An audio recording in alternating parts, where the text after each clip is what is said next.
to the republic for which it stands, one nation, under God, indivisible, with liberty and justice for all. Guns, self-defense, concealed carry. This is the Patriot Defense Podcast. From the war room in Idaho's high desert, here's your host, Todd Echols. It is a Monday morning, and I am back with training series episode 3, and today we are going to be talking about the stance. It is Monday morning, the beginning of the week, so we got this podcast for you, give you something to work on all week, something to think about. Let's talk about how we're going to do this, because I'm going to do this episode kind of like I did the episode on the grip. I can't, obviously it's a podcast. I can't show you the grip. I can't show you today's, is going to be the stance. I can't show you the stance on a podcast. At least the podcasts that I do are all audio. And so that's not going to work. So you're going to have to listen to this podcast. And if listening is all you want to do, great. I'm going to kind of explain not necessarily how to have the right stance, but I'm going to explain why it's important to you. And then later on, probably later on today, probably in the afternoon, I am going to, keep an eye on all the social medias, especially over like Rumble and YouTube and whatnot. And I'm going to create a video demonstrating the stance or the stances that I talk about today.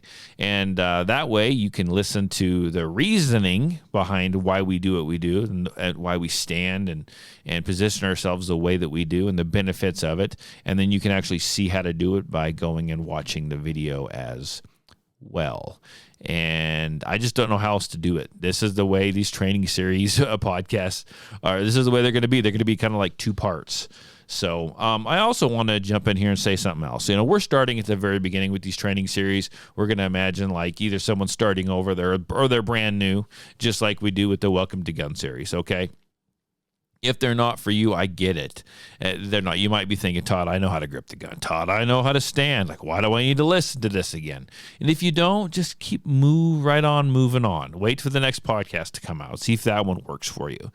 We're going to get into some actual training, some more training stuff and drills and whatnot, and hopefully be somewhat interactive. That is the goal. But my goal is to get through some of these podcasts and get to the point where the weather is a little bit nicer out, and I can show you just, get to the point in the time of yours, people, and not everyone goes out in the cold and shoots. I wish they would, but they don't.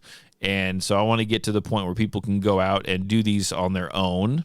They can do these outside when people are comfortable getting outside doing that. And let's be 100% honest. When it's snowing and it's blowing like crazy here, because where I live here in southern Idaho, it blows like crazy. It's really hard to make a video outside when it's super windy. And remember, folks, I'm doing these videos all by myself. So there's a technique that is involved, and it's hard to stop the wind from going in the microphone. I can't even talk today, dude. It's a Monday, go figure. So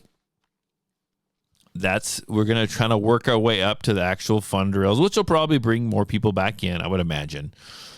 These ones might be boring for some folks, but they're important. You got to have a good base, right? So let's talk about the stance, right? I see a lot of stuff happen on the range. I see people shoot ways that are super uncomfortable. I see people, stand certain ways when they're shooting that just makes literally no sense. It hurts their back. So here's the thing. When you think about a stance, a good shooting stance, you need good balance. You have to be well balanced. You're creating for yourself a good, solid platform to shoot off of. A good, solid platform to shoot off. When you fire a gun, even if it's a .22, it's going to have, a handgun, right? Or any gun, but we'll just talk about handguns today.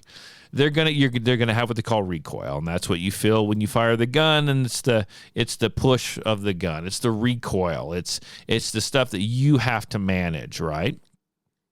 And if you don't start out well balanced with a good solid platform, what's going to happen? That recoil is going to knock you around. It's going to push you around. Now, it's not going to necessarily knock you over, But if you haven't positioned yourself correctly, it's going to beat you up a little bit. It's going to push you around. That gun is going to feel like it owns you. So it's really important to have a good stance. You have to learn how to manage that recoil. You don't want to just totally, and this will make more sense when you watch the video that will be out later on this afternoon if you're interested. But when you are standing there, you don't want to be so stiff and rigid that recoil smacks you and moves you, right? You want to be able to, and this is where I get really Zen-like, yoga-esque, I guess, whatever you want to call, when we talk about firearms, right? So you can laugh with me if you want, but when you have your stance, you need to be able to stand a certain way and position yourself a certain way that you're well balanced and that you can accept the recoil, not fight against it. You need to imagine, and I don't know if anyone's ever done this, right? This is the yoga part of it. You need to imagine that you're standing in a stream, creek, a river, whatever, something with significant current, right? And you need to stand there, and the current is coming at you, and the current is hitting you. And you need to be able to stand there and support yourself, but you also need just to allow the current to go around you, but you maintain your position, right? We've all, you ever waded in like a mountain river or a quick moving stream, and the water hits you and it wants to push you over. In fact, it can be rather dangerous actually, but you don't want it to knock you over. So you have to do what? You have to learn to stand there, lean against, balance your body, press into the current, let the water go around you, and you remain upright to be able to support yourself. That's kind of what you're doing when you are creating the correct stance for shooting. You are managing, you're standing a certain way because you need to manage that recoil. That's the way you need to do it, and there's the right way and there's a wrong way. And there's ways it's going to make your back hurt and ways that aren't going to make your back hurt. And we're going to start when I explain these in the video, we're going to discuss two basic stances. There's two basic NRA recognized stances. We have the isosceles stance and we have the Weaver stance. And we're going to discuss both of those. We will discuss the pros and cons of both of those.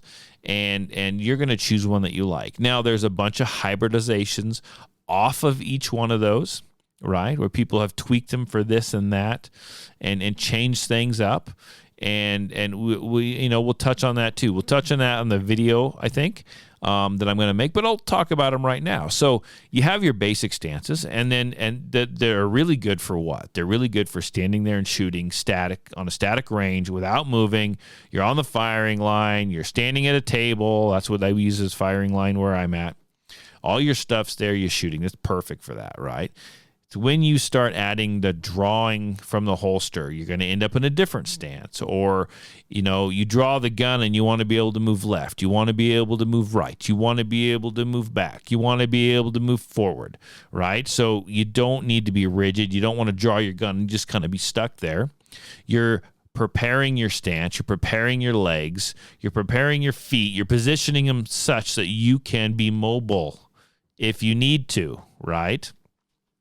And so that's where you take the basic stance that you learn, and then you start changing it a little bit to suit you, to suit your type of shooting. And there's different things you can do, right? You want to be able to be mobile. You want to be able to shoot multiple targets and turn and keep your spine and hips aligned with your target. Like, we're getting really deep into it right there, but that's when you start tweaking things, right? A good stance is kind of like, a good shooting stance is kind of like an athletic stance. And a defensive stance / athletic stance. You're positioning yourself, like I said numerous times already, to manage the recoil, be a successful shooter. You're not letting the gun beat you up. If you have the right stance and the right grip, which we talked about last Monday, you will be able to manage all kinds of firearms. I don't care if it's a 22 to a 40 cal to a 454 Casull to a 500 Smith & Wesson. If you grip it correctly and you have the right stance, you can manage most anything, right? And that is the goal. So I know this podcast was short. Like, it's literally, I'm looking at my little clicky clocky here. It's like 10 minutes. Like, it's pretty short. And I told you these ones would be. But I'm telling you right now, go check later this afternoon. I'm not sure what time it's uploaded. I have a really hard time uploading videos on like Rumble. Rumble takes me like 4 days to get well, not 4 days, but it takes me a long time. I can upload a video to YouTube quicker on 2 bars of service on my iPad than my computer can upload a video to Rumble on Wi-Fi. I don't know why. Honestly, Rumble sucks. It really does. But their video will get up there. I'll just keep trying until it does it. So later on this afternoon, check those out. I'll try to get them posted on social media as well as soon as they get done. But there you go. There's the stance talk. I guess that's the philosophy of the stance and how yoga-esque it's like and Zen. And now it's time to go do some hot yoga. We need to go do some gun yoga, hot gun yoga. No Glocks allowed. But there you go. I hope you guys enjoyed that, and I will see you in a week. Keep an eye out for that video. I'll see you in a week with another. I'll see you in a week with training podcast episode or training series episode 4. It's a freaking Monday. I got to get out of here. Bye.